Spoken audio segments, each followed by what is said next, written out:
مرحبا، وياكم ياسر حسين من وكالة النجوم الإعلامية.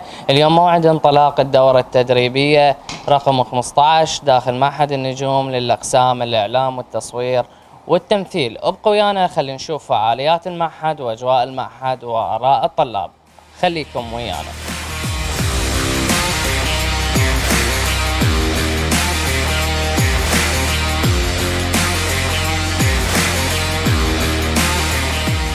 عبد الله عيسى، طالب جديد هنا بالمعهد، قدمت على قسم المونتاج. احتاج شويه بشغلي باكثر من مجال نحتاجه. شلون شفت المعهد باول يوم؟ والله كبدايه احنا ما نقدر نحكم عليهم من البدايه، بس الوجوه الطيبه الموجودين كاساتذه مبينين عليهم بانه كفؤين، وان شاء الله راح نستفاد من عندهم بالمراحل الجايه. الغايه لدخولك لهذا المعهد شو؟ يعني المونتاج صار فد شيء اساسي عندنا. يعني انا كتصوير ما اقول لك احترافي، بس ماشي الحال بي. بس كمونتاج فد شيء كلش اساسي، لا يقل عن التصوير او عن باقي الاعلاميين او فد شيء كذا. بس كقسم المونتاج ضروري كلش بالفئه الاعلاميه بالاخص، يعني من ناحيه السوشيال ميديا، من ناحيه التلفزيون، من ناحيه اذاعه، من ناحيه كل التفاصيل الاخرى كمونتاج نحتاجه. شكرا لك حبيبي. اهلا وسهلا يا امير.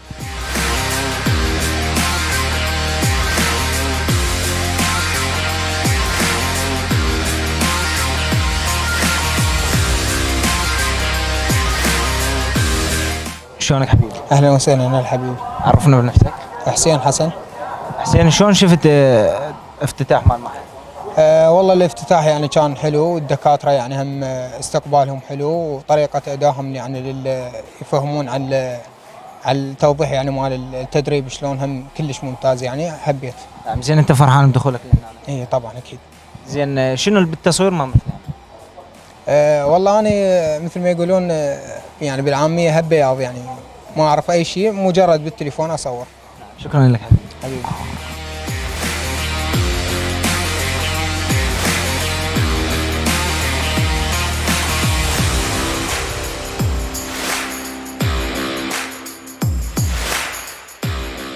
نور الدين، شلون نشوف الافتتاح مال المعهد؟ والله عاشتكم كلش حلو وراقي اصلا، والاساتذه ما شاء الله عليهم. يا قسم؟ انجليزي. الانجليزي انت تطقطق بيه لو؟ يعني وسط. زين، شلون شفت استاذ الانجليزي؟ والله الحمد لله زين. زين، فرحان بدخولك المعهد؟ اي كلش.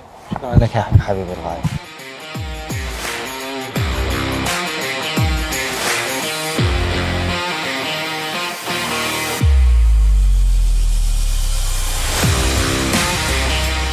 شلون شفت الافتتاح مال المعهد؟ كلش حلو ورائع. يا قسم؟ اعلام. شو تحب تصير؟ مقدم برامج؟ مقدم برامج اعلام. زين، منو قدوتك يعني بهاي المهنه؟ قدوتي بهاي المهنه يعني شفتهم يعني على خالدي. على خالدي. زين، انا سمعت عندك خطوبه عفتها وجيت تقدمت.